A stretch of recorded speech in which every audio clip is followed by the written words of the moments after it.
Hello, I'm Richard Ridge for Broadway World. The latest from Apple TV Plus is Schmigadoon, the 6-episode musical comedy series that is a parody of the iconic Golden Age musicals. It features a stellar, star-studded cast of Broadway favorites and begins streaming globally on Apple TV Plus on Friday, July 16th. And I caught up with the cast and creatives to talk about what it was like working on the magical Schmigadoon. Corn pudding, what's that? What? Are you trying to tell me that you've never heard of corn pudding? She's never heard of corn pudding! Oh no. It's a song. You just started another song. Corn pudding, corn pudding, corn pudding, corn pudding, corn pudding, corn pudding! Can we opt out of this? My gal loves corn pudding. She eats it constantly. Sometimes I get to wondering, does she love it more than me? Does she love it more than me? My guy loves corn pudding.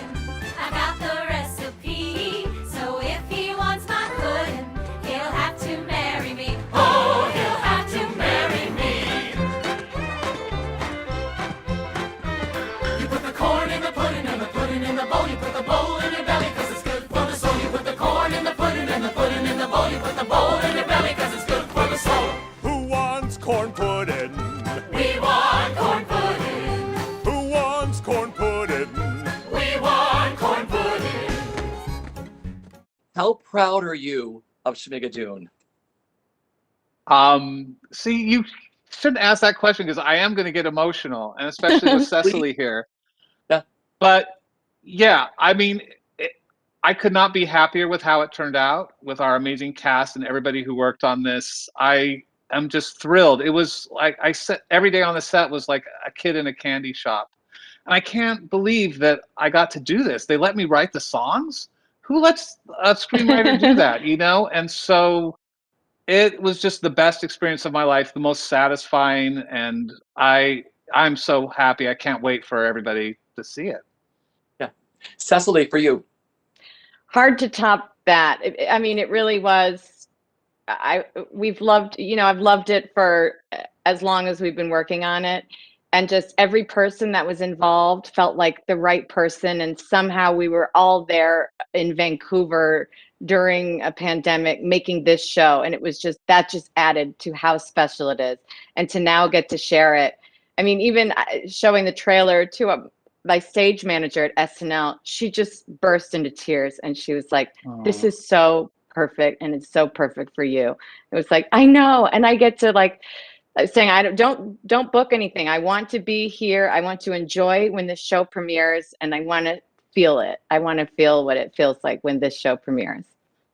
It's funny that you said that because when I watched the trailer, I got goosebumps from the bottom of my feet to the top of my head. I got all teary-eyed. I'm like, this is what we have missed with the theater. And Cinco, you've combined these two incredible worlds of now and then. And I was like, how did you and Ken even come up with the idea? Was Brigadoon one of your favorite musicals? No, I was, and it still isn't. Actually, when I had the idea, I hadn't actually seen Brigadoon, but I was aware of it conceptually, and so I was watching, of all things, an American Werewolf in London, and it opens with the two guys backpacking, and I thought the opening, this is similar to what I've heard Brigadoon is. And I thought, what if those two guys stumbled upon a musical instead of a werewolf? And then that was the beginning of it all, crazily enough. See, I love this. And the songs, you should write a Broadway musical too. After you finish the TV series of this, bring this to Broadway. This is so perfect, and it's so needed right now. Oh, well, that would be a dream come true. I actually, I turned the first movie I wrote, Bubble Boy, into a musical. And that was my first entree. And I've written another musical that's getting its premiere next year at the Olney Theater. So, yeah, Broadway would be the dream. Oh, it's right around the corner for you. I want to ask both of you, but I'll start with Cecily. Favorite moment on the set? I'm sure there were so many of you. Was it filming a musical number? What was your most favorite moment or one of them?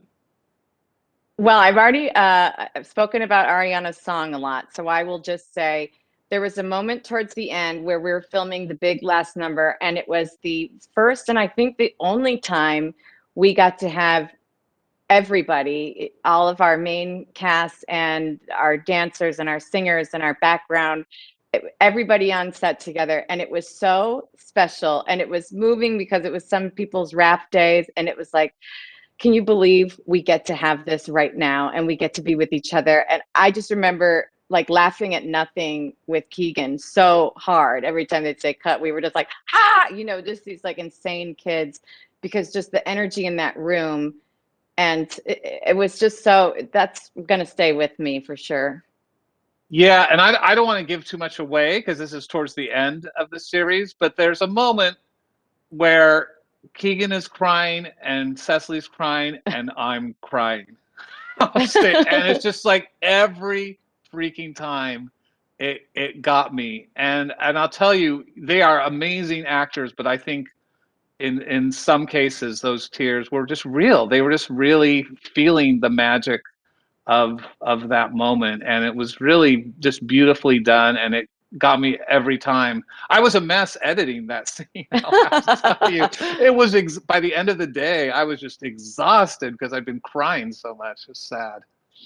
You know, it's funny, I talked to Barry and he was like, I knew he wasn't a musical theater fan before going into this. And I was like, how could you not be a musical theater fan? But he was like, he said the Kristen Chenoweth number, her big, 4.5 minute number. He's like, that just blew him away, saying, my gosh, she did that like in just like a few quick takes and it was done. Yeah, it was incredible. I can remember like the first day on the set, Barry turned to me and said, like, I have a confession. I don't really like musicals. It's like, what? You're telling me now? But by the end of the shoot, we'd converted him. Mm-hmm. Yeah. Oh, you did. Where did your love for musical theater begin? Cecily, I'll start with you.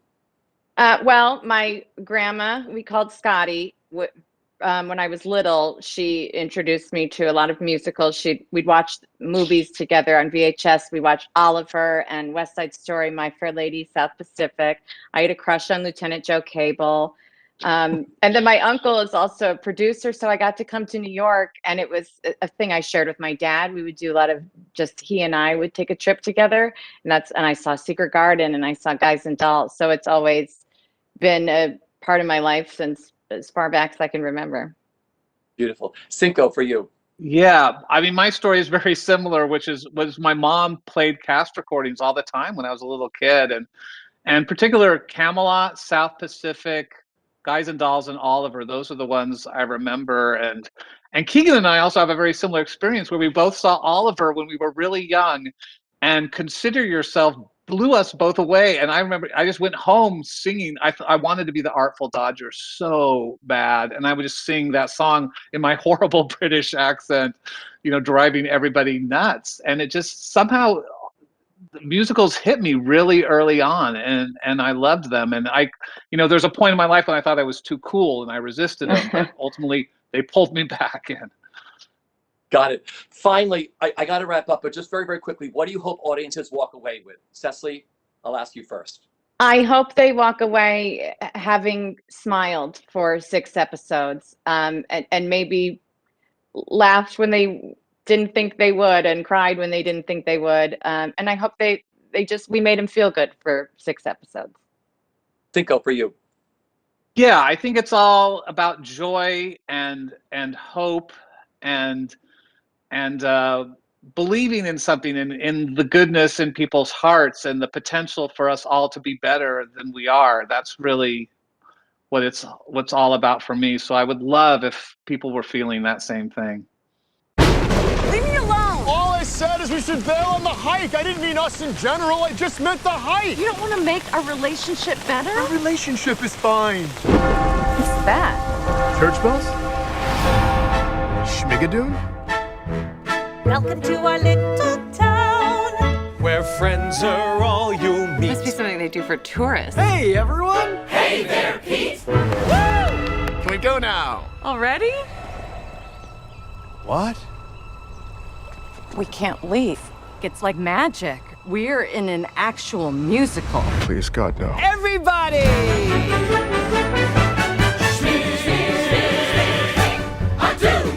said we're only here till we found true love. Do you think this is true love? What does that even mean? Who knows what Schmigadoon thinks is true love? Which of you ladies wants to cross this bridge with me?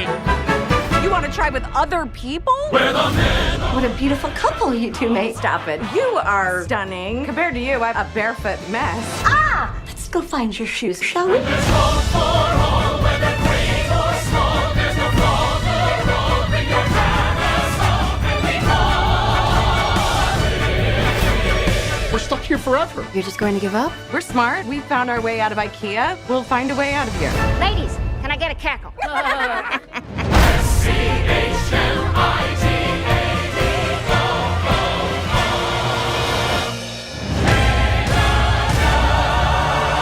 We're in a musical, okay? Nobody gets killed in a musical, except Oklahoma and Carousel and South Pacific. Oh, hello, West Side Story. That's all the musicals.